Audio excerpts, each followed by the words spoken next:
Muito bem, estamos de volta então com o seu Esporte Total pela Terceira Via TV, agora no segundo bloco, falando ainda sobre o jogo do Flamengo. Vinícius Júnior, né, o jogador que passou agora esses poucos dias de férias, ele foi à Espanha conhecer as dependências lá, as instalações, né, do estádio do Real Madrid, passou pela Europa, esteve nos Estados Unidos com seu pai, com a sua família assistindo os jogos, né, da NBA. Olha, agora ele voltou, evidentemente, ontem marcou o único gol da vitória do Flamengo sobre a Cabo Friense. Vamos ver o que ele falou depois do jogo. E a torcida hoje veio apoiar o pessoal que estava jogando, o garotada da base junto com o grupo profissional, e fico feliz com a vitória.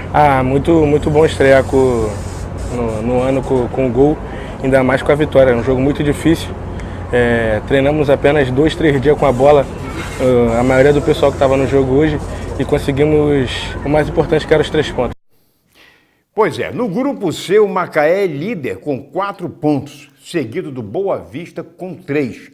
Botafogo, Madureira e Portuguesa tem 2 pontos cada um. Vocês estão vendo na tela aí a tabela, e o Fluminense em último lugar com 1 ponto.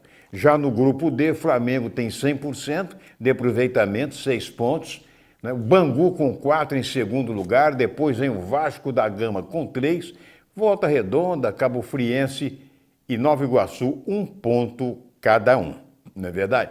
Bom, a gente vai lembrando, mandando um abraço, inclusive, para Carla, lá no Jockey, para o seu pai, o Zé Carlos. Cara, uma moça muito simpática, gente da melhor qualidade, o pai dela é o Carlinhos. O Carlinhos só falou comigo, a Luiz. A Carla é vidrada em esporte e assiste o seu programa. Agora, eu só assisto programa policial. Ele gosta de sangue, né? Gosta de violência. Bom, em jogo disputado no Estádio do Trabalhador, em Resende, o time da casa derrotou o América por 2-1, abrindo o grupo X do campeonato estadual, né? Vocês estão vendo aí os gols. O time da casa chegou a fazer 2-0 no placar, com gols de Pingo de cabeça aos 12 minutos e Julián aos 28. O América descontou aos 32 com Assis. Pois é, hoje à noite prossegue o Grupo X com Goitacás e Bom Sucesso daqui a pouquinho, né? Quer dizer, para aqueles que vão assistir a nossa reprise, né? Daqui a pouco, porque vai ser às 20 horas. Logo mais às 20 horas na Rua do Gás. É importante a presença do torcedor. Sei que tem muita gente nas praias, mas vale uma chegada ao Arizão para incentivar o time. O negócio é permanecer na Série A para o ano que vem. Mas nós vamos falar sobre o jogo, tudo mais, no terceiro e último bloco. Eu mando um abraço também para a dona Cláudia Márcia, ali na Rua Silva Pinto, atrás do IEPAM. E olha aí, gente, numa eleição, como sempre, tumultuada, faz parte da história do Vasco, com torcedores e associados contidos por seguranças do clube e por policiais que os torcedores tentavam invadir a sede náutica do clube, houve surpresa. Alexandre Campelo, ex-vice na chapa de Júlio Branco, vitoriosa na eleição de novembro, foi o escolhido pelos conselheiros e beneméritos do Vasco na última sexta-feira para presidir o clube de 2018 a 2020. Aliás, a apuração foi na madrugada do sábado. Contando com o apoio de última hora do Eurico Miranda, Campelo acabou chamado de traidor por centenas de associados e torcedores que apoiavam a chapa de Júlio Branco. Este, por sua vez, diante da saída de Campelo, convidou até o ex-presidente Antônio Soares Calçada para vice em sua chapa. O homem de 94 anos aceitou o convite, mas nem isso fez com que os beneméritos, né, e conselheiros votassem em branco. No final, Campelo teve 154 votos contra 88 de Brant. O detalhe é o seguinte, é que muitos torcedores do Vasco até me perguntam na rua, mas como é que pode? A chapa de Brant venceu porque foi anulada aquela urna número 7, urna da discórdia, e foi considerado o presidente eleito. Como é que agora aparece o Campelo? É outra eleição? Como é que é? Não. Essa eleição deu a maioria dos conselheiros, na novembro, a maioria dos conselheiros, 120, para o Alexandre, para 120 conselheiros para que apoiariam a chapa do Júlio Brandt, que tinha como vice o Campelo, né?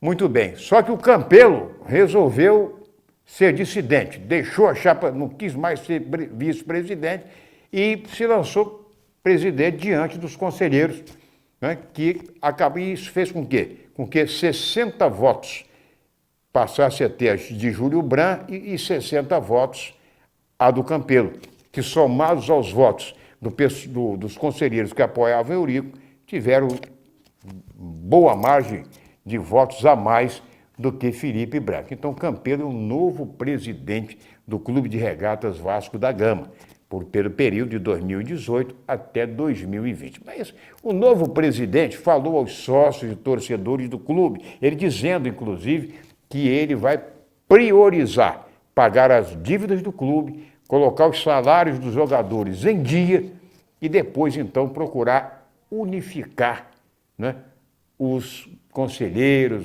várias facções, né, de dirigentes do Vasco da Gama. Na tela. Tem um grupo bastante qualificado e a minha missão no Vasco, aquilo que eu acho que é mais importante, né, se eu não conseguir título nenhum, se eu conseguir minimamente equilibrar o Vasco financeiramente e conseguir apaziguar o Vasco, unificar o Vasco, eu já terei feito um grande trabalho no clube. Então, eu acho que eu tenho a obrigação de aceitar, de trazer para dentro do Vasco todo vascaíno que puder ajudar, que puder colaborar com o clube, inclusive o próprio Brandt, o próprio Júlio, se ele tem alguma coisa que possa contribuir, e aí eu acho que ele, como grande vascaíno, com todo esse conhecimento, com toda a sua expertise, eu acho que ele, de alguma forma, pode contribuir. Pois é, Deus queira que o Campelo consiga unificar, né, essas vertentes de dirigente do Vasco. É muito difícil, tendo de um lado Eurico Miranda, chegar a um acordo com os outros. Ele comemorou no final a vitória do Campelo, que a bronca dele era com o Brandt. Bom, o que será que os torcedores alvianistas pensam do jogo de logo mais? Pois é um jogo importantíssimo, o Goitacás não pode perder em casa, mas vamos falar sobre isso, vamos falar também sobre o falecimento de duas pessoas ligadas ao futebol, uma do Goitacás e outro ligado ao Rádio Esportivo Brasileiro. Segure aí rapidinho, pai, bora.